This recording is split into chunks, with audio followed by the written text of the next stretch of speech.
नमस्कार, SBT news में आपका स्वागत है। पेश है 5 अगस्त गुरुवार शाम 5:15 बजे राजस्थान की बड़ी खबरें। कांग्रेस में चल रही खींचतान की बात अब सरकार के मंत्री भी मानने लगे हैं। चुनावों के दौरान गुटबाजी से होने वाले नुकसान की बात खेल मंत्री अशोक चांदना ने भी मानी है। प्रदेश कांग्रेस मुख्यालय में उपचुनावों की तैयारी बैठक से पहले मीडिया से बातचीत में कहा, 3 उपचुनावों में कांग्रेस एकजुट होकर लड़ी, जिसकी वजह से जीत हासिल की। एक कहावत है, कांग्रेस को कांग्रेस ही हरवाती है, लेकिन पिछले उपचुनाव में सब एकजुट हुए और जीते। वल्लभनगर और धरियावद सीट पर भी कांग्रेस एकजुट होकर जीतेगी। भारतीय पुलिस सेवा के 72वें परिवीक्षाधीन बैच की पासिंग आउट परेड शुक्रवार को सरदार वल्लभ भाई पटेल राष्ट्रीय पुलिस अकादमी में आयोजित की जाएगी।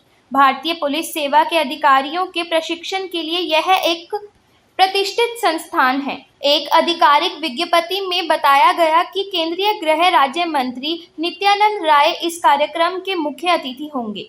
SVPNPA के निदेशक अतुल करवाल ने बताया कि परेड में 144 प्रशिक्षु अधिकारी शामिल होंगे, जिनमें से 33 महिला अधिकारी हैं। उन्होंने बताया, इस बार 34 विदेशी परिवीक्षाधीन प्रशिक्षुओं में से 10 नेपाल पुलिस से, 12 रॉयल भूटान से, 7 मालदीव पुलिस सेवा से और 5 मॉरिशस पुलिस बल के हैं।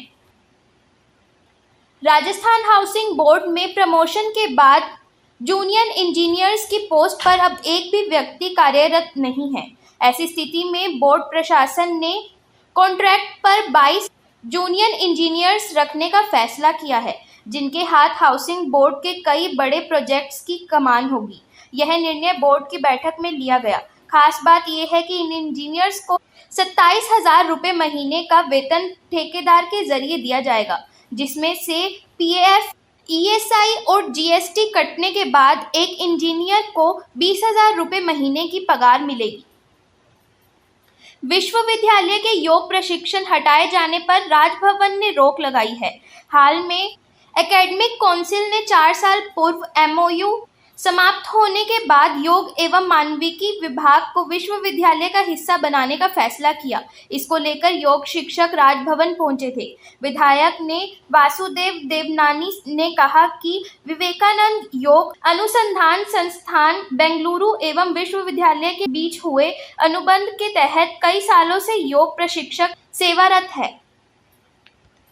राजस्थान के मुख्यमंत्री अशोक गहलोत ने बृहस्पतिवार को भारतीय पुरुष हॉकी टीम को टोक्यो में ओलंपिक खेल में जर्मनी को हराकर कांस्य पदक जीतने पर बधाई दी है। गहलोत ने ट्वीट के जरिए बधाई देते हुए कहा कि भारतीय पुरुष हॉकी टीम को टोक्यो ओलंपिक में जर्मनी के खिलाफ इस शानदार जीत और देश के लिए कांस्य पदक जीतने के लिए हार्दिक बधाई। यह भारतीय हॉकी के लिए एक महान क्षण है और टीम ने देश को गौरवान्वित किया है। सभी खिलाड़ियों पर गर्व है। भारतीय पुरुष हॉकी टीम ने 41 साल बाद ओलंपिक खेल में पदक जीतकर फिर से इतिहास रचा।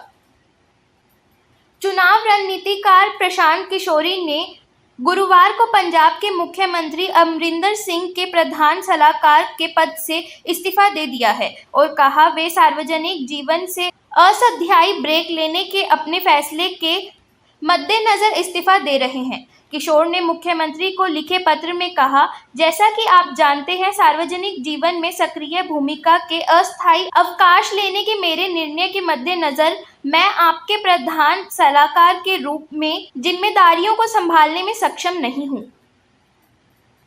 बाढ़ के हालात देख चुके राजस्थान में मॉनसून की गतिविधियां अगस्त के दूसरे सप्ताह में कमजोर पड़ सकती है, जिसके चलते बारिश पर ब्रेक लग जाएगा। मौसम विभाग का कहना है कि 20 अगस्त के बाद फिर से मॉनसून रफ्तार पकड़ेगा और जमकर बारिश की संभावना जताई जा रही है, लेकिन इससे पहले पूर्वी राजस्थान के कुछ जिलों में अगले 2 दिन तक भारी बारिश हो सकती है और उसके 2 दिन बाद तक हल्की व मध्यम दर्जे की छतराई बारिश की संभावना है। जापान के टोक्यो में जारी ओलंपिक्स में भारतीय हॉकी टीम ने इतिहास रच दिया है। कांस्य पदक के लिए खेले जा रहे मुकाबले में भारत ने जर्मनी को 5-4 से मात दी और 41 सालों के बाद ओलंपिक पदक अपने नाम किया। टीम की इस जीत पर प्रधानमंत्री नरेंद्र मोदी ने भी बधाई दी है। उन्होंने कहा है कि भारत को अपनी हॉकी टीम पर गर्व है। ओलंपिक्स में हॉकी में पदक लेने के लिए आखिरी बार भारत 1980 में पोडियम पर पहुंचा था।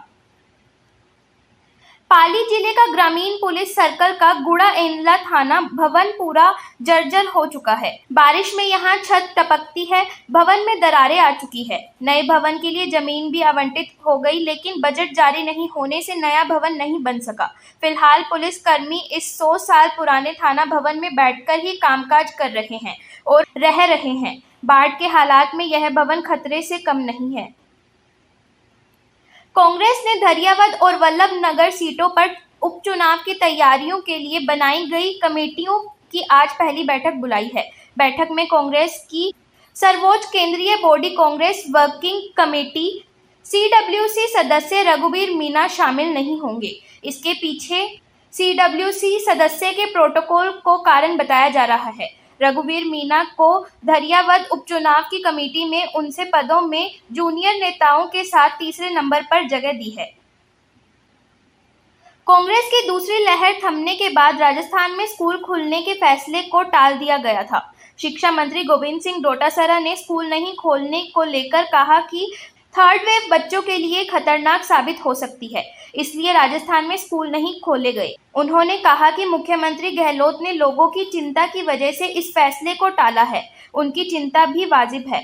उनका एक ही बेटा है। अब शहरों में ये ट्रेंड भी चल गया है कि बेटा एक ही होना चाहिए। चिंता यह है कि यदि उसे कोरोना हो गया तो परेशानी हो जाएगी। शिक्षा मंत्री ने सीकर के सरकारी स्कूल के कार्यक्रम में यह बात कही। आजादी के 75 वर्ष के उपलक्ष्य में आजादी का अमृत महोत्सव के तहत उत्तर पश्चिमी रेलवे पर अनेक कार्यक्रमों का आयोजन करेगा। आजादी का अमृत महोत्सव कार्यक्रम के तहत संपूर्ण राष्ट्र में अनेक कार्यक्रमों का आयोजन वर्ष पर्यंत किया जा रहा है। फिलहाल इस बुलेटिन में इतना ही। फिर हाजिर होंगे और बड़ी खबरों के साथ। SBT न्यूज के और भी वीडियोस को देखने के लिए हमारे चैनल को सब्सक्राइब करें और नोटिफिकेशन पाने के लिए बेल आइकन को प्रेस करें।